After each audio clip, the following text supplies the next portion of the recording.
예측하는데 시간을 쏟지 말고 그냥 심플하게 자산을 모아가는 거다. 서울 경기 쪽은 확실히 좀 분위기가 많이 올라온 것 같아요. 청약 경쟁률만 보더라도 뭐 한 내년쯤 되면 조금 안정화되지 않을까라고 생각은 듭니다. 개인적으로.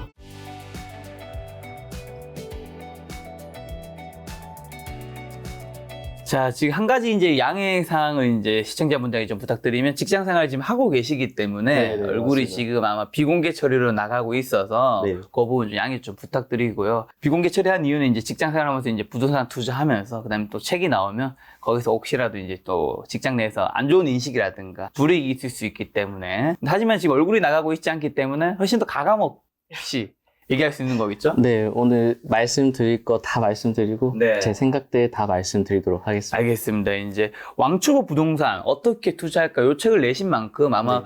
부동산에 대해서 이제 관심이 많고 부동산 자산도 보유하고 계실 것 같은데 일단 네네. 시청자분이 궁금할 것 같아요. 지금 부동산 자산은 혹시 어느 정도 가지고 계신지? 이것도 말하기가 조금 조심스럽긴 한데 왜냐면 자산 시장이 계속 변하긴 하잖아요. 네. 근데 제가 이제 여기 오기 전에 이제 질문하실 것 같아서 네. 이제 2023년 하나금융에서 이제 발표하는 보고서 같은 게 있더라고요. 네. 그래서 거기서 이제 순자산 기준으로 뭐 이렇게 퍼센트로 나눠져 있던데 네. 그래도 그 중에 이제 10% 안에는 들지 않나라고 네. 생각이 듭니다. 네. 그리고 그 네. 부동산은요? 부동산은 지금 가지고 있는 건 한 5채 정도 다섯 가지고. 채? 네네. 어디요? 지금 서울이랑 경기도권에 한 네. 4개 가지고 있고 네. 지방에 한 채 정도 가지고 있습니다. 그럼 혹시 처음에 투자를 결심하게 된 계기는 좀 어떻게 되는 건가요? 이게 처음 네. 투자를 결심하게 된 계기가 제가 사실 직장 생활을 2015년부터 했거든요. 2015년부터. 네, 그래서 그때 원래 지방에 있었다가 이제 직장이 서울로 잡히면서 서울로 올라왔는데 그때 사실 1년 동안은 돈을 다 썼어요. 왜냐면 제가 또 직장에서 또 받는 월급이 나름 괜찮아가지고 이제 그걸로 이제 처음 이제 직장인 생활하고 혹시 얼마 받았는데? 어차피 얼굴 안 나가니까 지금. 첫 회사에서 월급이 2015년 당시 한 340만 원 정도? 연봉으로 치면 연봉으로 4천? 치면 이제 5천 정도 되고 5천, 연봉 5천. 거기에 성과급까지 하면 한 6천 정도 6천. 괜찮은 거죠? 네, 그래서 처음에 어쨌든 대기업에 입사를 했고 기분이 좋아서 이제 1년 동안 다 썼죠. 그렇죠. 특히 남자들이 네. 이제 처음에 뭐 술 먹고 뭐. 그렇죠. 또 서울이 처음이다 보니까 너무나 좋더라고요. 엄청 많죠, 뭐. 그러다가 이제 2016년부터 이제 이렇게 하면 안 되겠다 네. 싶어서 그래서 돈을 모으자 해서 돈을 모으기 시작했어요. 그래서 저축을 할 때 근데 저축을 그냥 한 게 아니라 저도 이제 이것저것 찾아보다 보니까 네. 저축 뭐 풍차 돌리기 이런 게 있더라고요. 그 이제 매달 뭐 10만 원씩 매달 통장을 하나씩 만들어서 이렇게 모으는 건데 이제 그런 방법적인 것 쪽으로 많이 하다가 문득 어떤 생각이 들었냐면 내가 돈을 왜 모으고 있지? 라는 생각이 들더라고요. 그러니까 돈을 모으는 목표 그러니까 목표가 없이 그냥 모으고 있었던 거죠. 그래서 그러면 내가 이 돈을 도대체 얼마나 모을 수 있는지 그러니까 지금 직장 다니는 기준에서 한번 계산을 해보자 해서 이제 그때 딱 이제 엑셀을 펴놓고 계산했는데 어떻게 했냐면 우선 제가 1년 동안 소비 생활을 했잖아요. 그래서 그 소비 생활한 그 소비 패턴이랑 내가 1년에 쓰는 금액 그걸 정하고 그 다음 연봉 상승률 그 다음 내가 언제 진급할지 그런 것까지, 그 다음 결혼도 제가 대충 한 32살, 3살에서 결혼할 거라 예상해서, 그때 또 지출이 더 늘어나잖아요. 그래서 그것까지 다 해서 좀 최대한 정확하게 정년까지 다닌다는 보장으로 계산을 했거든요. 계산을 하다 보니까, 그래도 생각보다 모으는 금액이 꽤 많더라고요. 제 기억은 정확히 안 나는데, 한 28억? 7억 정도 됐던 것 같아요. 직장 정년까지 했을 때. 네, 정년까지 다녔을 때 모을 수 있는 금액. 딱 생각이 든 게,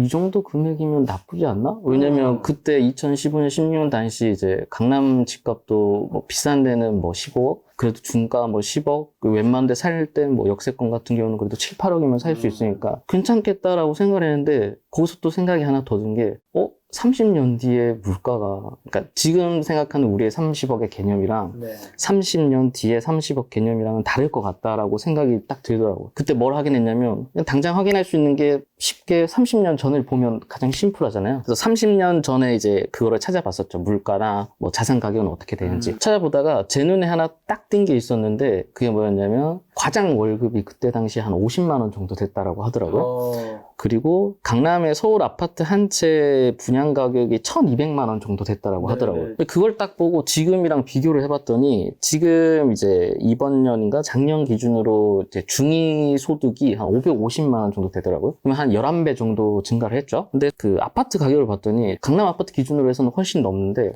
그냥 서울 아파트 중위 가격 기준으로 해서 한 10억 정도 되더라고요. 뭐 이제 단순히 계산해보면 연봉은 30년 동안 10배가 올랐는데 자산 가격은 100배가 오른 거잖아요. 그래서 제가 그걸 딱 보자마자 아 이게 저축을 그냥 저축만 해서는 안 되고 아 이거 투자를 해야겠구나라고 그때 딱 마음을 먹었어요. 연봉을 제 계산을 딱 해보고 나서 28억이라는 돈이 작은 돈이 아니지만 미래에 갔을 때는 그 가치가 있지 않겠다라고 싶어서 투자를 결심하게 됐죠.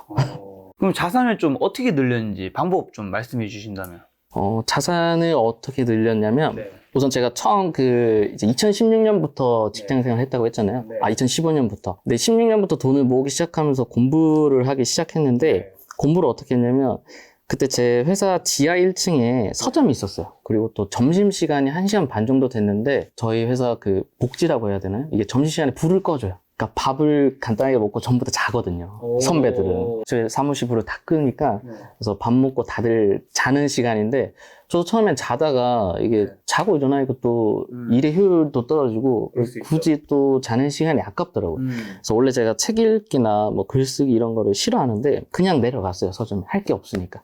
서점에 내려가서 이제 책을 그냥 손에 잡힌 거 아무거나 읽었죠. 아무 잡히는 거 읽었는데 이게 재밌는 게 한 이틀에서 3일 정도 내려가면 한 2-3시간 정도 읽은 거잖아요. 한 2-3시간 정도 읽으니까 책을 한 권을 읽을 수가 있는 거예요. 그렇죠. 한 3시간 정도 한 3시간 이렇게 빠르게 읽게 핵심만 읽고 하니까 저 처음에는 어차피 제가 책 읽는 습관도 없고 하다 보니까 그냥 잡히는 거 아무거나 읽었어요. 소설도 읽고 그다음 뭐 만화책도 읽고 과학책도 읽고 그다음 당연히 재테크책 이런 것도 있는데 제가 이제 투자를 하기로 마음 먹고부터는 이제 투자 서적이나 경제 서적 위주로 대부분 본 거죠. 그 보면서 또 2017년 당시 코인 투자가 엄청나게 유행을 했었잖아요. 그래서 그때 당시 코인 책도 많이 나오고 그래서 그때 코인 저도 투자를 했었고 좀 아픈 기억이 있지만 주식 책도 보면서 주식 투자도 하고 부동산 책을 보면서 부동산 투자도 하면서 이제 저 같은 경우는 부동산 투자가 좀 맞더라고요. 그렇게 한 2-3년 동안을 그렇게 지하에 내려가서 서점에 책을 읽다 보니까 거의 웬만한 책들은 다 읽었는데 제가 그렇게 책을 읽으면서 느꼈던 게 한 3가지 정도가 있어요. 첫 번째가 뭐였냐면 부자가 되기 위해서는 2가지 방법밖에 없구나라고 생각이 들었어요. 2가지가 뭐냐면 사업 아니면 투자. 사실상 지금 책을 낸 사람들도 그렇고 지금 전 세계에서 부자 순위 그런 것만 봐도 사실 거기서 직장인으로 그렇게 부자가 된 사람들은 없거든요. 거의 없죠. 대부분 투자 아니면 사업 이 2개밖에 없더라고요. 그래서 사업이나 투자를 해야겠다라고 마음을 먹고 그리고 또 공부하면서 느꼈던 게 뭐냐면 사업 소득이 많다라고 해서 자산이 많은 건 또 아니더라고요. 주변 사람들을 봤더니 또 반대로 직장인은 월급이 정해져 있잖아요. 그러니까 직장 소득이 작다라고 해서 또 자산이 또 적은 건 아니더라고요. 그래서 그때 딱 느꼈던 게 그러면 이게 나만의 자산으로 바꿀 수 있는 스킬을 키워야겠구나 라고 생각이 들어서 지금 제가 세운 요 자산 계획인데 사실 이게 심플해 보이지만 제 나름대로는 한 2년에 걸쳐서 만든 거거든요. 그래서 이게 뭐냐면 사실 자산이라는 게 이제 부동산도 있고 주식도 있고 코인도 있고 뭐 금 뭐 다양한 게 있는데 어떤 분야든 상관없는 것 같아요. 그러니까 본인만의 어쨌든 자산을 증식할 수 있는 스킬을 만들고 그다음 내가 버는 근로소득을 전부 다 투자에 넣는 거죠. 넣어서 자산을 계속해서 증식시키는 이렇게 사이클을 만들고 저 같은 경우는 부동산 하니까 부동산 같은 경우는 한 번 투자를 하고 나면 그 다음 기간이 오래 걸려요. 왜냐하면 뭐 몇천만 원으로 할 수 있는 게 아니라 많게는 몇 억까지도 들어가는데 일반 직장인 기준에서 1억만 모으려고 해도 연봉 5천만 원이면 최소 못해도 한 3년은 걸리거든요. 그럼 그 3년이란 동안 뭐 할 거냐. 그래서 저는 그 기간 동안은 여기에 올인을 하자. 왜냐하면 어쨌든 사업 소득이 많이 늘어나면 이 자산 증식 이 사이클이 빨라지기 때문에 그래서 저 같은 경우는 우선 근로소득을 전부 다 넣어서 자산 증식시키고 나머지 시간은 전부 다 여기 부업에 넣어서 그러니까 사업이죠. 그래서 이런 식으로 자산 계획을 구성을 했는데 사실 요거를 세우고 지금 한 6년, 7년 정도 지난 것 같은데 지금은 지금 이렇게 자산 증식이랑 사업까지는 잘 진행되고 있는 것 같아요. 그래서 사실 앞으로 계획은 지금 자산 소득이랑 이제 사업 소득을 조금 더 늘리려고 노력 중입니다. 그러면 어쨌든 근로소득으로 내가 돈을 모아야지 저기 부동산 주식 코인들이 그쵸. 투자를 할 수 있는 거잖아요. 그쵸. 입문자의 첫 투자를 위한 투자금 뭐 저축 노하우 같은 게 있을까요? 저축을 많이 하려면 그냥 많이 아끼는 게 정답이긴 하죠. 그렇죠.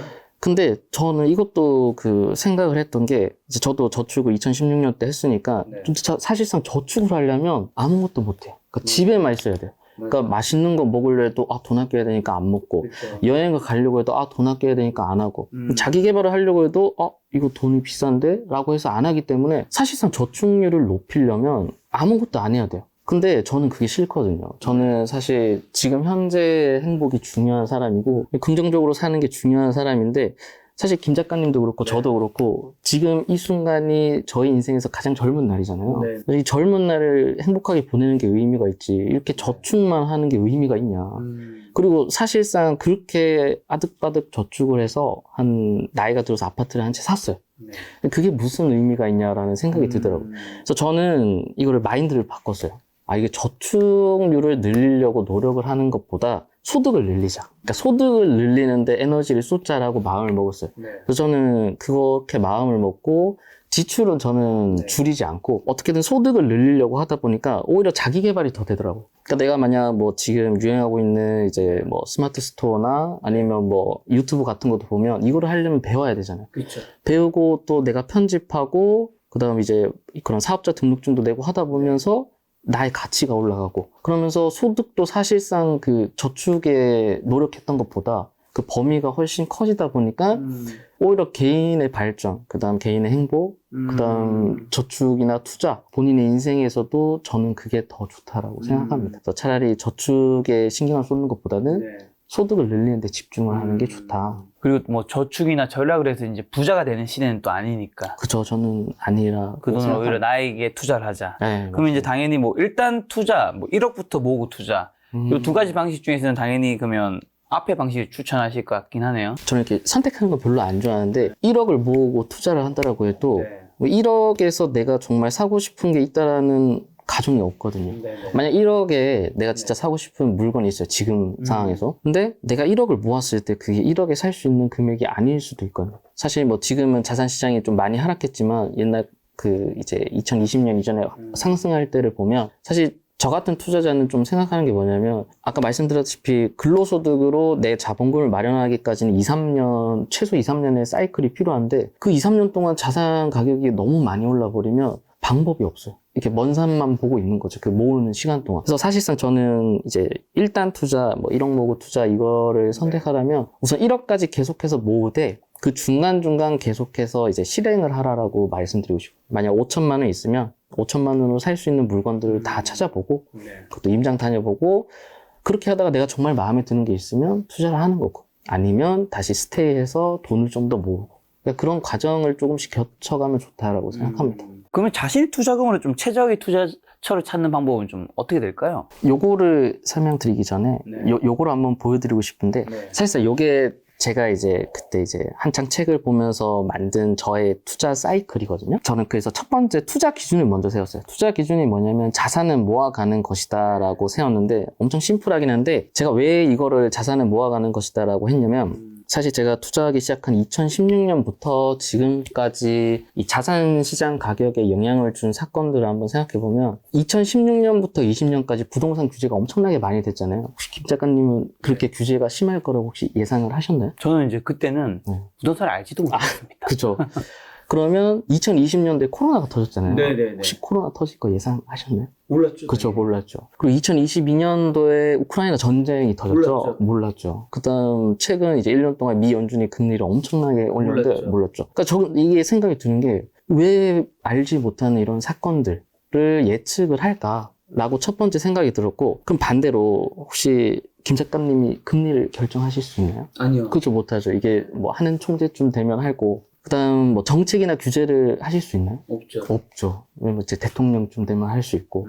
공급량을 혹시 늘릴 수 있나요? 아니요. 못하죠. 제가 이제 공부를 하면서 느꼈던 게 뭐냐면 이 자산시장 가격을 예측할 수도 없고 그 다음 두 번째로는 개인이 할 수 있는 것도 없어요. 그래서 개인적으로는 여기에 그 시장 가격, 그러니까 지금 소위 말하는 어디가 바닥이냐, 어디가 상승이냐, 지금이 상승인지 하락인지를 거기에 신경을 쓰는 거는 사실상 시간 낭비라고 생각을 했거든요. 근데 그렇게만 결론을 끝내면 안 되고 이 자산 시장의 큰 흐름이라는 게 있잖아요. 이게 작년에 그 이제 파월이 그 연설을 하는 거 봤었는데 파월이 어떤 얘기를 했냐면 본인은 2%의 인플레이션을 만들기 위해서 노력하겠다라고 했어요. 그 말이 뭐냐면 어떻게든 이제 인플레이션을 조금씩은 만든다는 거거든요. 그러니까 지금 금리를 많이 올리고 있는 것도 이제 사실상 물가가 많이 올라와서 이거를 잡기 위해서 금리를 올리는 거지 그 미국도 디플레이션을 원해서 금리를 그렇게 급격하게 올리는 건 아니라고 생각하거든요. 그래서 어쨌든 자산 시장이라는 게 지금 뭐 과거만 봐도 알 수 있지만 물가나 이런 걸 봐도 알 수 있는데 어쨌든 조금씩은 인플레이션이 발생하고 있기 때문에 개인적으로는 자산 시장 계속해서 이제 팽창한다라고 생각하거든요. 그래서 저는 이제 이런 그 자산 가격을 예측하는 시간보다 그냥 예측하는데 시간을 쏟지 말고 그냥 심플하게 자산을 모아가는 거다. 왜냐면 계속해서 인플레이션 발생하기 때문에. 그래서 이렇게 큰 틀을 가지고 나니까 오히려 저는 너무 편해졌어요. 왜냐면 시장 가격에 굳이 신경을 안 쓰고 내가 사고 싶은 물건이 내가 살 수 있는 가격이 되면 저는 고마운 거예요. 오히려. 강남의 집이 가격이 떨어져서 내가 살 수 있게 됐어요. 옛날엔 못 샀는데. 너무 고마운 거죠, 제 입장에서는. 그래서 지금 그 뒤부터는 사실상 심플한데 처음엔 당연히 투자 자금을 파악하는 거죠. 보통 직장인이라면 본인이 모은 자금, 그 다음 대출까지 포함해서 잡고, 그다음 본인이 자산이 있다면 그거를 팔았을 때 얼마 남는 금액까지 저는 다 포함을 해요. 그래서 저 같은 경우는 사실상 주기적으로 이 자산 평가를 하는데, 그래서 이렇게 계산한 다음에 그다음 매물을 찾는 거예요. 사실상 제가 이 책을 쓴 이유도 이것 때문에 쓴 건데, 이제 모든 방법을 동원해서 다 찾아요. 그러니까 청약. 그러니까 주택을 살 수 있는 모든 방법이죠. 청약, 그 다음 일반적으로 제일 많이 하는 갭 투자, 그 다음 재개발, 재건축, 그 다음 오피스텔, 뭐 아파트도 있고, 그 다음 경매, 그 다음 뭐 임대주택까지 해가지고 모든 방법을 동원해서 물건을 찾고 그 리스트를 만들어요. 리스트를 만들고 그 다음 각 그 아파트나 제가 찾은 아파트별로 어떤 호재들이 있는지 가치평가를 우선 컴퓨터로 하는 거죠. 그 다음에 그 만든 리스트를 가지고 임장을 가요. 저는 임장은 무조건 가야 된다고 생각하는 게 이게 사실상 리스트를 만들어 놓고 컴퓨터로 어느 게 더 좋지라고 보면 답이 없어요. 선택을 할 수가 없어요. 그러니까 거기서 끝나는 경우가 많은데 이게 임장을 가면 저는 그렇게 생각하거든요. 어차피 주택을 구매하는 것도 사람이다. 어쨌든 제가 구매를 하는 거죠. 내가 구매를 하면 내가 매력이 있어야 사는 거고, 그리고 내가 좋다라고 생각하는 물건은 남도 좋다라고 생각하거든요. 그래서 그 만든 리스트대로 어차피 같은 금액에서 비슷한 그 컨디션의 아파트들을 다 찾았기 때문에 거의 컨디션들은 다 비슷해요. 근데 이거를 그 1순위부터 순위를 매기는 방법은 본인이 직접 가서 보는 것밖에 없거든요. 그래서 본인 스스로 또 임장을 가게 되면 이게 임장이라는 게 좀 거창해 보이긴 하지만 그냥 가서 보면 이게 순위가 매겨져요. 여기 한 군데 기준이 없더라도 A 아파트를 보고 그다음 B 아파트를 보면 여기가 저기보다는 여기랑 좀 더 가까웠는데 여기는 학원 단지가 바로 앞에 있었는데 여기는 좀 머네? 약간 이런 것들이 본인 스스로 자동적으로 된단 말이에요. 그래서 그런 식으로 순위를 매기고 그중에 가장 좋은 게 나왔을 거 아니에요. 그럼 그때 가서 마지막으로 또 결정을 하는 거예요. 아, 이게 진짜 내 세금 적금으로나 아니면 정책적으로나 아니면 지금 시장 상황에서 이게 정말 맞는 건지. 그래서 여기서 확신이 생기면 투자를 하는 거고 확신이 안 생기면 사실상 다시 한번 넘어가는 거죠. 그래서 저는 사실상 이런 식으로 저의 최적의 투자 계획을 하고 있습니다. 지금 제가 사모은 것도 이 사이클로 계속해서 모아왔던 거고요. 근데 지금 직장생활 하시면서 부동산 투자랑 유튜브랑 이런 책 집필까지 어떻게 좀 병행하세요? 다들 그런 얘기 하시잖아요. 뭐 이제 공부하라고 하시면 야, 너가 직장 생활 해봐라. 저녁에, 6시 그쵸. 퇴근, 뭐 집에 가면 7시, 거기 회식까지 하면 9시, 10시면 피곤하고 자야지 그 다음날 출근하고 하는데 지금 직장 생활 아직 하고 계시니까. 네, 하고 있죠. 사실상 진짜 이게 시간이 빠듯하긴 하거든요. 제가 지금 올해는 이직을 했는데 이제 작년에 다녔던 회사 같은 경우는 12시간 일을 했어요. 그러니까 교대 근무였는데 그럼 출퇴근 시간 빼고 하면 사실상 하루 중에 남는 시간이 2-3시간밖에 없어요. 그러면 그 2-3시간은 그냥 유튜브 영상, 제가 거의 1일 1영상을 올렸었거든요. 유튜브 영상 찍으면 사실상 끝이에요. 근데 그나마 또 다행이었던 게 이제 전 회사 같은 경우는 이제 4일이라고 3일 쉬었거든요. 그래서 그 쉬는 날 동안 이제 저도 다른 것들을 했죠. 지금 책을 쓰는 시간. 작년 같은 경우는 거의 책 쓰는 시간에 올인을 했다라고 보면 될 것 같아요. 사실상 같이 병행하는 방법은 뭐 올인하는 거죠. 다른 방법은 없는 것 같습니다. 네, 정확한 목표를 가지고 올인하는 거죠. 지금 근데 부동산 투자에 대한 이제 해야 될 이유를 말씀해 주셨는데 사실 근데 지금 부동산 시장이 좋지는 않단 말이죠. 좋지 않죠. 아마 시청자분 중에서 이렇게 생각하시는 분 계실 거예요. 너 지금 자산 그럼 2016년부터 이제 시작했으면 뭐 결국 고점 올라가고 했겠지만 지금 또 좋죠. 떨어졌을 것 같은데 네. 자 현재 그럼 부동산 시장 좀 어떻게 보세요? 사실 아까 이제 저의 기준을 말씀드렸다시피 저는 시장 평가는 잘 안 하거든요. 근데 그럼에도 이제 지금 부동산 시장을 한번 보자면 개인적으로 첫 번째는 가격이다라고 생각해요. 이게 부동산 고점이 2021년 말 정도였는데 그때 대비해서 지금 이번 년 초랑 작년 기준으로 거의 많이 떨어진 데는 진짜 60%까지 떨어진 데도 있고 50%, 서울도 뭐 기본 30-40%는 떨어졌기 때문에 우선 자산시장의 가장 큰 호재는 가격인 거죠. 뭐 주식도 똑같지만 가격이 떨어지는 게 가장 큰 호재잖아요. 그렇죠. 그래서 첫 번째는 가격이 떨어졌다는 거고 두 번째는 이제 금리죠. 사실상 최근 2년 동안 지금 자산시장에 가장 큰 영향을 준 게 급격하게 금리를 올린 거라고 생각하거든요, 저는. 근데 지금 미국에서 이제 더 이상 금리를 못 올릴 거라는 그런 기조도 나오고 있고, 그렇죠. 지금 또 이미 많이 올랐잖아요. 네. 최근에 또 은행 파산 사건도 있었고, 이제 그런 부작용들이 계속 터지기 때문에 더 못 올릴 거라는 그런 심리적인 영향. 왜냐면 최근에 그것 때문에 가장 많이 그 사람들 심리를 작용했기 때문에. 그다음 세 번째로는 이제 정책이라고 생각하거든요. 지금 이제 이번 년에 시행한 게 이제 정부에서 좀 집 좀 사라고 특례 보금자리론을 시행을 했잖아요. 그래서 그게 이제 저도 이제 여기 오기 전에 한번 찾아봤더니 벌써 78%인가 소진이 됐다라고 하더라고요. 그래서 사실상 이번 년 같은 경우는 최근에 거래량도 많이 오르고 좀 이제 어떻게 보면 최근 지금 부동산 시장 그래프를 보면 이렇게 올라갔다 이렇게 떨어졌다가 이렇게 조금 이렇게 올라온 그래프로 보이거든요. 이제 그렇게 많이 올라온 이유가 이런 삼박자가 형성이 돼서 그런 게 아닌가라고 생각이 들고 우선 시장 자체를 보자면 저는 지금 상태는 너무 민감한 것 같아요. 그러니까 어떤 조금만한 이슈가 있더라도 이렇게 크게 작용을 하는 왜냐면 이제 우선 2021년도에 너무나 많이 올라왔기 때문에 사실상 이런 거를 이제 전 공대 출신이라서 제어공항에서는 이런 거 오버슈트라고 하거든요. 그래서 오버슈트가 한번 나면 사실상 이게 정상화를 가려면 밑으로 한번 또 크게 갔다가 이게 안정기를 거치게 되는데 지금 같은 경우는 제가 볼 때는 상당히 민감한 시장인 것 같고 앞으로 이런 자산 시장에 영향을 미칠 만한 큰 일이 없으면 뭐 한 내년쯤 되면 조금 안정화되지 않을까라고 생각은 듭니다. 개인적으로. 그러면 말씀하신 대로 지금 집값이 사실 단기간에 좀 많이 급락했고 요즘에는 네. 또 이제 실거래가 상승한 곳도 사실 있고 거래량도 다시 좀 늘어나고 있잖아요. 네, 요즘 많이 늘어났어요. 그러면 뭐 지금은 집을 사야 될 때라고 좀 보시나요? 투자자 입장에서? 우선 제 기준에서 말씀드리면 내가 사고 싶은 집이 내가 살 수 있으면 사야 된다라는 생각은 저는 변함없습니다. 근데 또 지금 뭐 사야 될 때인가 라고 물어본다면 이거는 사실 그 개인 성향 차이가 조금 큰 것 같아요. 이게 아까 제가 이제 보여드린 이런 사이클 기준으로 해서 계속 찾아보다가 사실상 그 제가 투자할 때만 해도 한 뭐 3천만 원, 4천만 원, 5천만 원으로 투자할 수 있는 곳들이 꽤 많았어요. 사실 경기도 같은 경우는 갭 투자로도 우선 그 정도 갭이면 많이 살 수 있었는데 지금은 많이 떨어졌다라고 해도 1억으로도 사실상 투자하기가 쉽지가 않거든요. 그렇기 때문에 어쨌든 1억이 이상 되면 본인의 자금이 많이 들어가는 거잖아요. 그렇죠. 그래서 이게 투자하기가 쉽지가 않거든요. 처음 투자하는 입장에서는. 그래서 저는 이럴 때는 사실상 그냥 가만히 이제 계속 사야 할 때인가 말아야 될 때인가 이제 집에서 고민하는 게 아니라 좀 움직이면 좋을 것 같아요. 그러니까 계속해서 투자를 안 하더라도 그 투자 직전까지 가는 거죠. 아 진짜 내가 이 돈으로 살 수 있는 게 뭐가 있지? 라고 찾아보고 이제 임장도 가보고 가다 보면 이제 그 시장 분위기를 확실히 알 수 있거든요. 그 부동산 가서 이것저것 물어보다 보면 그럼 여긴 분위기가 왜 이렇게 좋지? 그래서 저번에 봤더니 집값이 올라왔네? 여기 무슨 호재가 있는 거지? 봤더니 자기가 봐도 괜찮은 거야. 막 집도 봤더니 너무 좋고 근데 그렇게 하면서 자연스럽게 투자가 형성되는 거지 저는 이제 이렇게 생각만 해서는 안 될 것 같아요. 그래서 저는 이런 답변은 이제 실행을 하는 게 좋다라고 이제 답변을 드리고 싶어요. 요즘에 또 미분양 주택 증가폭도 좀 둔화됐잖아요. 많이 이건 좀 둔화됐죠. 어떻게 보세요? 이것도 자연스러운 현상인 것 같아요. 지금 아까 말씀드렸다시피 가격이 밑으로 갔다가 올라왔잖아요.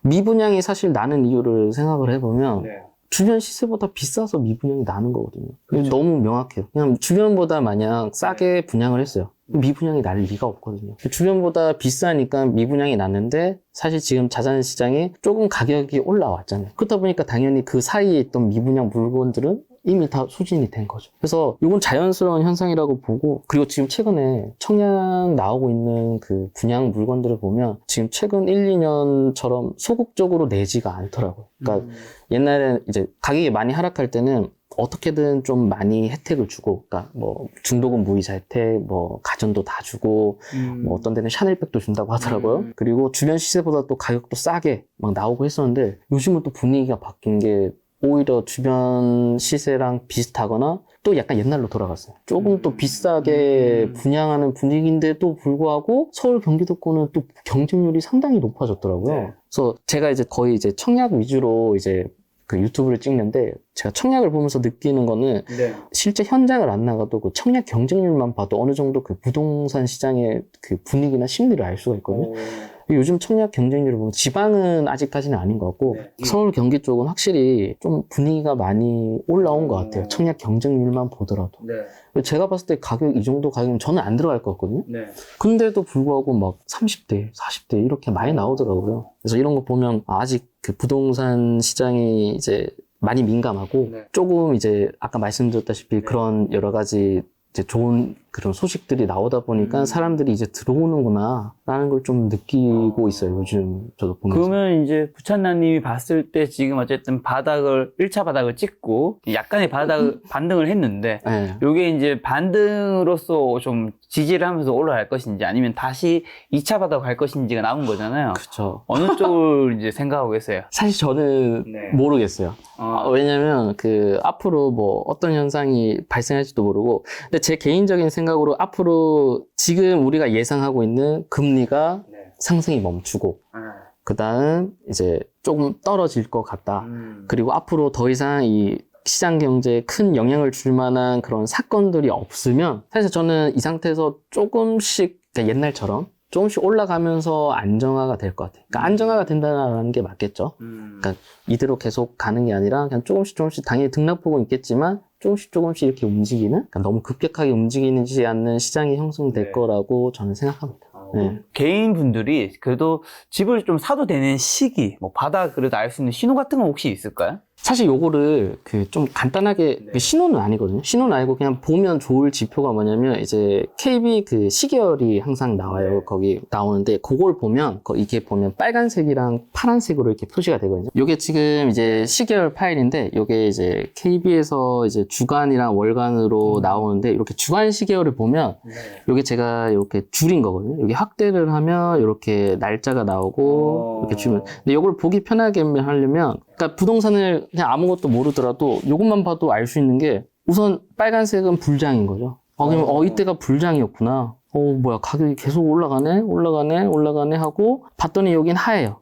그럼 여기는 그냥 멈췄겠구나. 노란색은 봤더니 뭐예요? 노란색도 여기 불장이죠. 여기 파란색은 파란색이 떨어진 거 하락. 네, 그래서 지금 여기 최근에 봤더니 지금 다 파래요. 그러니까 어떻게 보면 최근 2년 동안 엄청나게 많이 하락했잖아요. 네. 계속 뚝뚝뚝뚝뚝 밑으로 내려갈수록 최근인 건가요? 예, 맞아요. 여기가 지금 최근인 건데 자, 지금까지 계속해서 떨어졌는데 지금 다음이 어떻게 될지는 모르잖아요. 그렇죠, 모르죠. 모르는데 어쨌든 이것만 봐서는 올라갔다가 지금 다시 내려왔고 그러면 이게 하얀색 줌이 나왔을 때가 좀 좋지 않을까라는 이제 그냥 누가 봐도 그런 생각이 들잖아요. 그래서 사실상 이런 거를 봐도 좀 부동산 시장 분위기를 알 수 있을 것 같고 그다음 아까 제가 추천드린 그 청약 시장 네. 이게 청약을 사실 저 같은 경우는 청약을 못 하거든요. 네. 청약을 못 하는데도 청약을 계속 보는 이유는 뭐냐면 그 청약 경쟁률을 보면 확실히 그 분위기를 알 수가 있어요. 그래서 그 분위기를 알 수가 있기 때문에 그걸 보면서 저는 이제 좀 많이 판단을 하죠. 지금 매수 심리가 많이 붙었구나. 이게 청약, 그러니까 그런 거죠. 지금 이 가격에 이 정도 인원이 붙는 거면 이 주변 동네는 어쨌든 이 정도는 사람들이 매수할 여력이 있다. 아니면 심리가 있구나라고 생각을 들고 그 가격의 기준으로 그 주변을 한번 돌아보는 거죠. 그래서 저는 그런 식으로 좀 많이 판단을 하고 따로 제가 뭐 바닥을 찾거나 그러지는 않습니다. 그럼 지금 청약을 말씀해 주죠. 청약 시장이 어쨌든 많은 분들이 열기에 좀 모이고 있나요? 요즘 좀 확실히 작년, 재작년이랑 분위기가 좀 바뀐 것 같아요. 확실히. 네. 이게 뭐 최근에 둔촌주공이나 그것도 이제 말이 많았잖아요. 작년부터. 둔촌주공 때 걱정되기 많았죠. 엄청 많았는데 결국 결과를 오픈하니까 너무나 이제 성공적으로 끝났고 사실 그 기본 그 이제 서울에서 청약할 때는 이제 무순위로 나왔는데 이게 전국 청약으로 바뀌자마자 이제 전국에서 다 몰려드는 거죠. 우선 서울이다. 그리고 그때 이제 84타입이 아마 13억 정도의 분양을 한 걸로 알고 있는데 그때 가격이랑 또 지금 그 옆에 뭐 헬리오시티나 가격을 보면 또 이제 많이 올라왔더라고요. 그래서 또 요즘 나오는 말로는 그때가 또 저점이었다. 왜냐면 그때는 그 가격이 좀 주변 시세 대비해서 너무 좀 세게 분양을 하는 게 아닌가 생각했는데 요즘 또 그때가 약간 좋았다 네.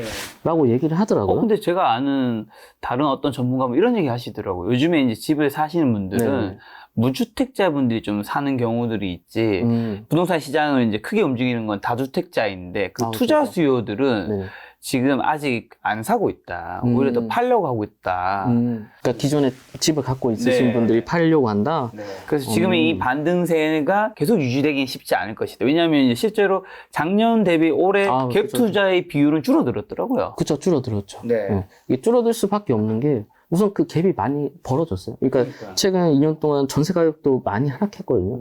전세 가격이 하락하고 매매 가격도 하락했지만 그 하락폭 대비해서 어쨌든 갭이 많이 늘어났기 때문에 당연히 갭 투자자들은 적어질 수밖에 없고. 그다음 제 기준에서 말씀드리면 이제 저 같은 경우는 이제 집을 판다라고 했잖아요. 저는 집을 파는 기준은 뭐냐면 이 집을 팔고 더 좋은 집이 있으면 이걸 갈아타는 용도로 파는 거지, 이거를 이제 팔고 그냥 현금으로 갖고 있다라는 그런 주의는 아니거든요. 그래서 지금 다른 분들은 어떻게 생각할지 모르겠지만 어쨌든 지금 분위기만 봤을 때는 조금 올라가는데 저도 좀 동의나는 게 그렇게 급격하게는 또 안 올라갈 것 같아요. 왜냐면 이미 지금 또 많이 올라왔거든요. 많이 올라왔고, 그 다음 이제 금리가 어쨌든 멈춘 게 아니잖아요. 내 떨어진 것도 아니고.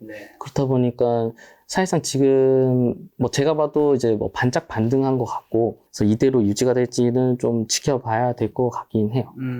자, 그럼 청약에서 무주택자랑 1주택자가 요즘에 청약 통장을 좀 어떻게 활용할 수 있을까요? 사실 요즘 청약을 하기는 너무 좋은 시기인 것 같아요. 왜냐하면 지금 이제 한창 부동산 시장이 오를 때는 전부 다 규제 지역이어가지고 사실상 청약에 당첨될 수가 없었어요. 그러니까 저처럼 이렇게 20대, 30대는 할 수가 없었던 게 애초에 84 이하 타입에서는 추첨제가 없어요. 추첨제가 없다 보니까 저희는 가점이 낮잖아요. 그러니까 당첨될 수도 없고. 그 다음 또 조건이 엄청나게 많이 까다로웠어요. 뭐 2년 통장 넘겨야 되고 5년 안에 재당첨되면 안 되고 했었는데, 지금은 좋은 게 뭐냐면 사실 강남, 서초, 송파, 용산을 제외하고는 다 비규제 지역으로 바뀌었거든요. 풀리다 보니까 이게 비규제 지역으로 바뀌면 너무나 좋은 게 우선 세대주뿐만 아니라 세대원도 다 청약을 넣을 수가 있어요. 세대주만 다 넣을 수 있고, 요걸 제가 몇 개를 적어왔는데, 우선 비조정 지역이 되면 이제 아까 말씀드린 세대원까지도 전부 다 당첨이 가능한 거고, 우선 청약이라는 게 당첨이 돼야 넣는 거지 당첨이 될 가능성도 없는데 넣는 건 아니잖아요. 이제 비조정 지역 되니까 어쨌든 세대원도 넣을 수 있다 보니까 확률이 높아졌고, 그 다음 84 이하 타입의 추첨제도 있다 보니까 내가 가점이 낮아도 당첨될 수가 있다라는 게 늘어난 거고, 이 재당첨 제한이 없다는 거는 만약 최근에 제가 뭐 2년 전에 만약 청약에 당첨됐어요.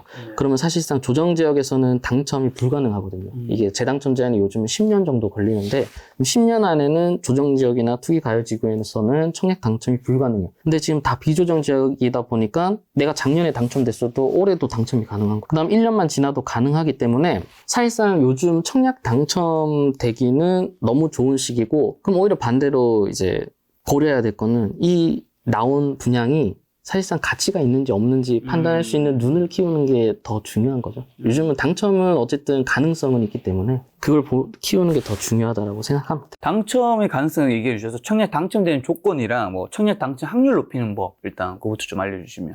우선 청약 당첨되는 조건은 이제 아까 말씀드렸다시피 이제 84 이하 타입의 추첨제가 있기 때문에 만약 본인이 이제 가점이 높으면 사실상 요즘은 본인이 넣고 싶은 거, 그러니까 본인이 진짜 당첨되고 싶은 거를 선별해서 넣어야겠죠. 왜냐면 가점이 높다 보니까 넣으면 당첨돼 버리니까. 그래서 그거는 좀 주의 깊게 하셔야 되고, 근데 본인이 가점이 낮다 라고 한다면 좀 괜찮다 싶은 것들은 최대한 많이 넣는 거죠. 그 다음 청약 당첨 확률을 높이는 법은 우선 특공이랑 같이 넣어야죠. 이제 본인이 신혼부부거나 아니면 뭐 생애 최초를 넣을 수 있다라고 한다면 이 두 개를 같이 넣을 수가 있거든요. 그래서 특공도 넣고 이제 일반 공급도 넣고, 그래서 두 개를 넣으면서 이제 본인이 이제 당첨 확률을 높여야 되는 거고, 그 다음 뭐 나머지 특공에 따라서 그 당첨되는 조건들이 있어요. 그래서 거기 이제 전략에 맞춰가지고 이제 본인 상황에 맞춰서 잘 넣는 게 필요하죠. 근데 지금 아까 전에 그러면 청약 당첨이 예전보다 굉장히 쉬워졌다. 과거 대비해서는. 네네. 그럼 중요한 건 이제 가치라고 했는데, 네네. 그럼 그 가치를 어떻게 좀 측정하면 좋을까요? 이제 청약 넣으신 분들이. 가장 중요한 게 가격이잖아요. 그렇죠. 그래서 가격이기 때문에 처음에는 가격을 누구나 보겠죠. 네이버 부동산을 통해서 여기 분양하는 가격이랑 그다음 주변에 신축이 있으면 가장 좋아요. 그러니까 주변 신축 가격이랑 비교를 해보고 만약 여기보다 싸다라고 하면 사실상 지금 분양하는 주택이 옆에 있는 신축보다 더 신축이거든요. 그러면 당연히 나오면 더 비싸져야 그렇죠. 되겠죠. 나머지 더 비싸져야 되니까 이 정도는 사실상 뭐 부동산 공부를 하지 않아도 그렇죠. 누가 봐도 이거는 합리적이죠. 합리적으로 넣을 수 있는 거죠. 그러면 우선 가장 호재인 가격을 받고 근데 주변이랑 시세가 비슷해요. 비슷하면 이제 애매한데요? 그렇죠. 애매하죠. 애매하면 그쪽의 호재들을 봐야 돼요. 이제 호재가 어떤 게 있는지를 보고 근데 대부분의 호재는 그 동네가 같이 영향을 받거든요.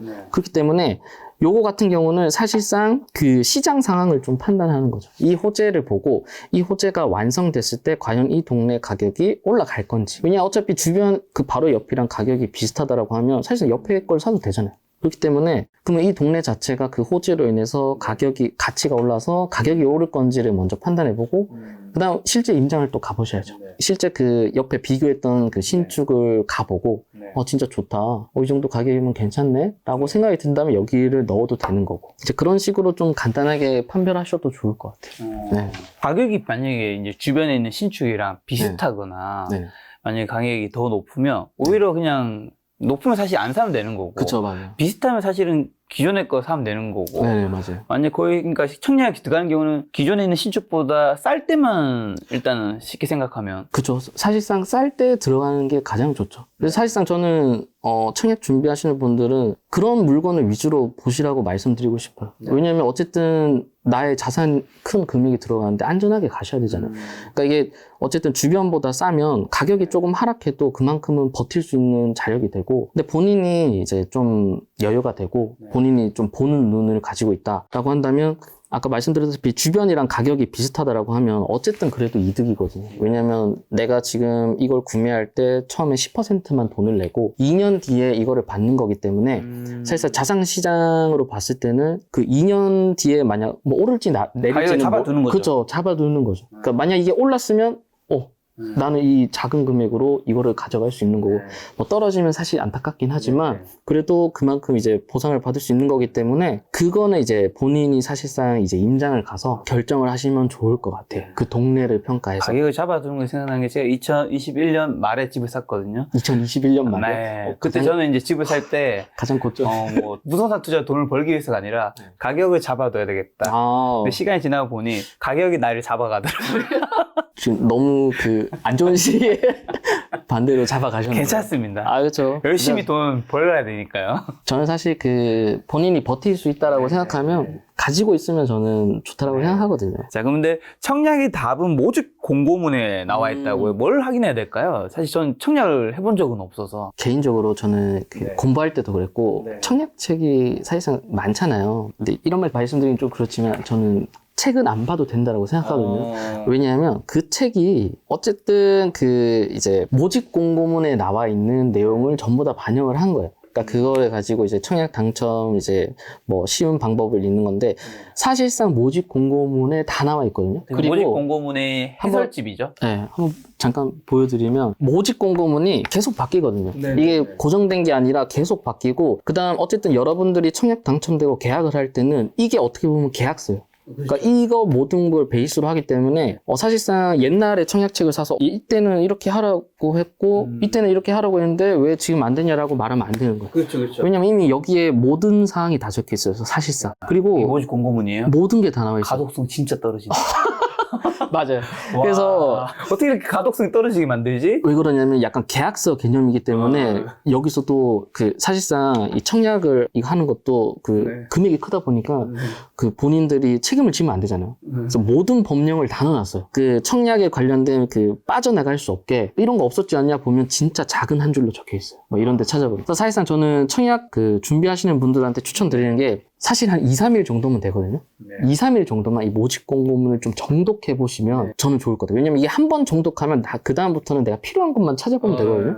그래서 사실 보면 이미 공급 내역이나 이런 거는 이쪽에 다 나와 있어요. 뭐 예정일이나 뭐 몇 세대 될 거냐, 그 다음 기간 추천, 특별 공급이 몇 세대 나올 거 다 알고 있고, 금액도 여기 이미 다 나와 있죠. 그 다음 이제 확인하셔야 될 게, 우선 청약을 넣는 이유가 내가 당첨 가능성이 있어야 넣는 거잖아요. 그렇죠. 그걸 보려면 그냥 그 내가 지원할 공고를 보면 돼요. 보면 만약 일반 공급을 본다라고 하면 자, 신청 자격을 먼저 보셔야겠죠.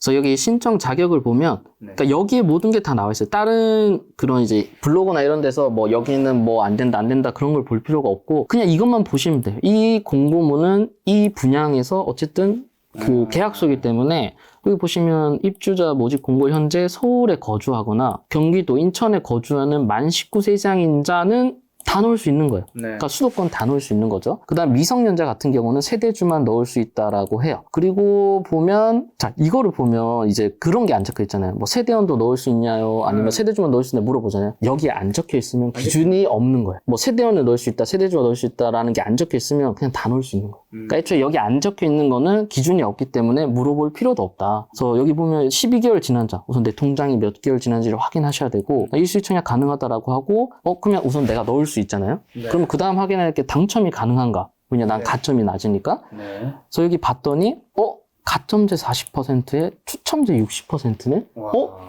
그럼 어쨌든 난 추첨으로. 추첨자가 진짜 많아졌네요. 요즘 진짜 많아요. 그래서 이게 다 비조정 지역이기 때문에. 그래서 추첨제 60%이기 때문에, 이건 충분히 가능하겠다. 애초에 이 청약은 당첨이 가능한 거예요. 그러면 이제부터 하셔야 될 거는 이 분양하는 단지가 괜찮은지를 판단하시는 걸로 가면 되는 거죠.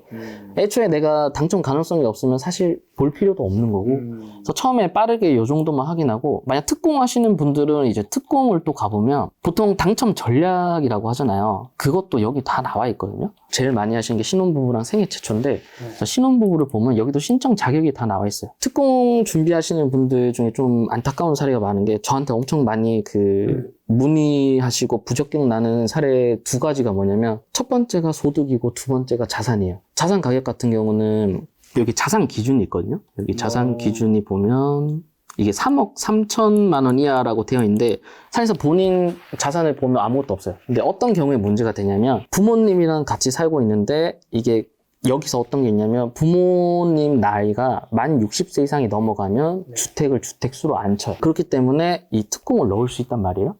근데 이게 특공에서 자산 가격을 칠 때는 또 그 아파트 가격을 쳐요. 그러니까 이걸 모르고 특공을 지원하신 분들이 부적격 나는 경우가 많아요. 두 번째로는 소득.